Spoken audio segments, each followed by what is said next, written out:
Stampers, this is Allison Solvent of Stamp Crazy. Today I wanted to show you our new Thinlit card dies. Here's a project made with the die, so just to get an idea of what it's like. You've got this little flip mechanism. Isn't that cute? I could do that all day. Flip flop, flip flop. You create it using one of the Big Shot dies, and I'm going to show you how to do that. Just going to bring in the magnetic platform. If you don't already own this, you have to get this. It's currently on back order, but I'm sure the number will be turned back on shortly, so you can place your order probably by the end of August, early September. It's well worth waiting for. It's really easy to use any of the magnetic dies, or dies that are thinlits or edgelets, because they stick to your project much easier. So the way you do this is you take your cutting plate, clear cutting plate, and you put it on top of your platform. You put your cardstock on top, and then you're going to place your die on top of that, lining it up, and then you're going to place another clear plate right on top, and then just run that through your Big Shot. And when you do, it comes out like this, and all you do is fold on the little score lines and you get your mechanism here. And you can have this at the top, or you can reverse it and have it at the bottom. Whatever you want. You can cut the card, make it a small little card. That would be cute too. Bring in a project that I saw at convention. This is really pretty, and I've just added some designer paper and a little strip of paper, and all of these little pieces come from the same set. So let me bring that in. This is the first one. This is the circle card die. So in addition to the actual card die that you get, all these other little pieces are included too. And you can see that some of them, like the thanks and the little arrows, can be used either with the positive image, which are the ones that are punched out, or the negative image. You can use those also. So really cute. The second die is a label card die, and here's the parts for that. So you get some really cute little arrows and I love you. These are really cool. These are like little stand-up banners. Aren't they cute? And again, this one here lends itself really nicely to the positive and the negative. So lots of little elements in addition to the card. This is using the circle one, and it's a Halloween card. And it's got the little suspension bat is hanging in the little suspension card here. So I'm just going to show you a few of the mechanics to making this, not all of them, because it would be a very long video, but I'm going to show you the parts that I think you need to know so you can recreate this. First thing you're going to do is cut out your die, and then I took one of the circle dies or the circle collection and I just placed it on top and cut a hole out. So that gives me my suspension part. I also need two of these little scallop circles. The scallop is from the circle die, and then I just went ahead and cut the circle out to meet the same size as the one I placed in the card.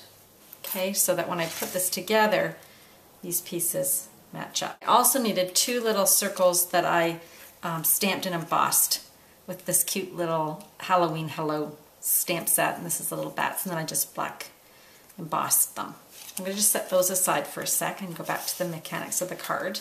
So one of the things I wanted to do was put some paper on this side, and what I did was I just took a piece of designer paper and I ran it through the one side of the die, but it's too big, as you can see. It's just going to cover up the whole piece, and that's fine if maybe you want it to cover up the whole piece, but I actually just wanted it to be like a little frame. So you're just going to go ahead and trim off the sides so that will fit.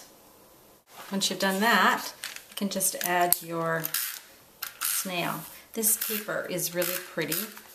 It's called Witch's Brew Designer Series paper. Some of it is obviously strictly Halloween, but the reverse side of this paper can be used for anything, including masculine cards. Now the other element I wanted to show you, in case you've never done this before, is this glitter.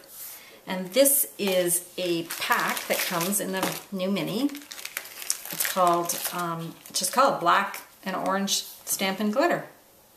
It's really fine, really, really fine glitter. And there's a couple ways you can apply this to a project. You can use heat and stick, but because I wanted a really straight, perfect line, I'm going to use the sticky strip tape. Like that.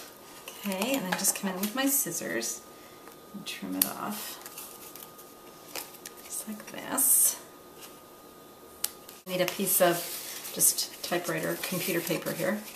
And I want to peel off the top of my sticky strip. And I'm going to take my glitter and I'm going to just dump it along here. And I am going to burnish it in, which just means rub it in so it sticks to the tape.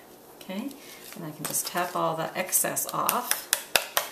It's not going to stick unless it's along the tape. And isn't that pretty? And then I'm just going to put the majority of that right back in my little tub here. And that's how I get the strip, perfect strip of orange glitter. Isn't that pretty? Okay, now as for the mechanism here, let me just take you through how I did that. I took the 2 circles, then I need some sort of string to go between them.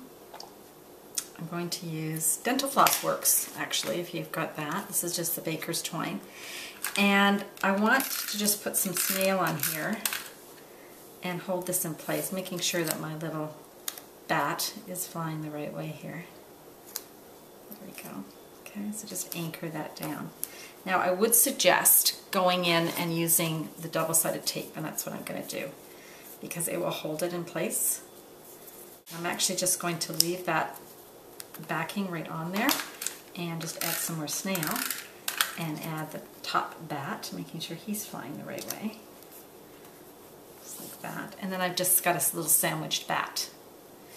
The next thing I want to do is position this right into my card where I want him to be. So I want him to be in the center. So I'm just going to lay him down like that.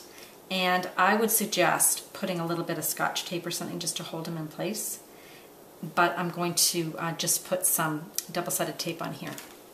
This one here is a bit thick, and you're working with a really small space, so you can actually cut this in half. And once you've cut it, you can just rip it. And position him where I want him. Stick it down as close to the edge as I can. Maneuver it around like that.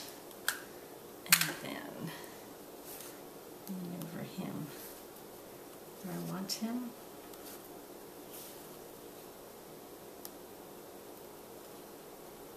And that will just hold him in place like so. And again, I don't have to remove the tape, just doing it to keep him moving around. And there he is. That's how you create the little. And then it's just a matter of adding some two-way glue around the edge of this one and flipping it over, and the same on the other side, and then just snipping these little strings so that you don't see them. So just bring in the finished card again. There he is. Isn't he cute? There he is, just like so.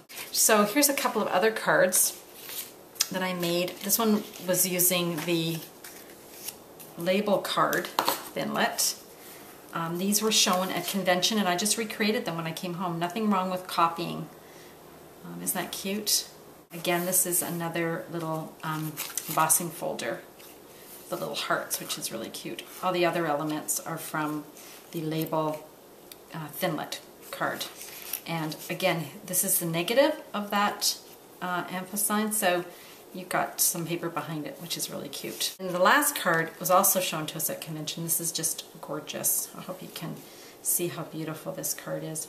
This is using the Festive Snowflakes. The proper names for these will be on the screen in front of you. And I've just used some glitter paper here and used another little edgelet to create this beautiful edge with this gorgeous paper, which has the metallic paper in it. And then this little element is from the little pop-ups that I showed you earlier that come with the Thinlits. And then it just opens like that. You've got the beautiful snowflake punched out of the other side. I hope you have enjoyed seeing these cards made with the little Thinlits, and I hope you'll try them at home yourself. Just so you know, if you live in Canada and you want to get these Thinlits, if you order them from me, I will send you a project made with them, along with your Thinlits.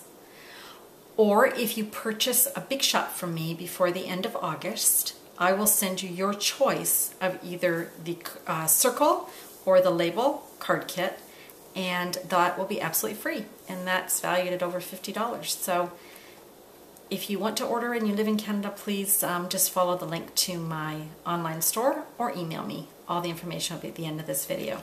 Thank you so much for watching. Happy stamping!